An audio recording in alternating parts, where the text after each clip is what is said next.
Hi friends, ఈరోజైతే onion ఆలుగడ్డ curry చేస్తున్నాను.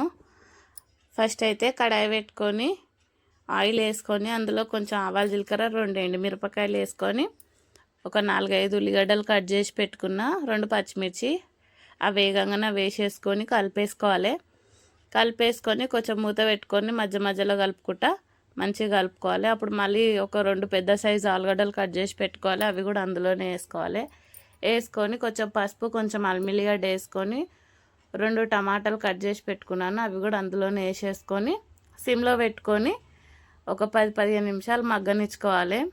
మంచిగా మగ్గినాక అప్పుడు అందులో కొంచెం కారము కొంచెం ఉప్పు వేసుకొని కలిపి అది కూడా కొంచెంసేపు సిమ్లో పెట్టుకోవాలి.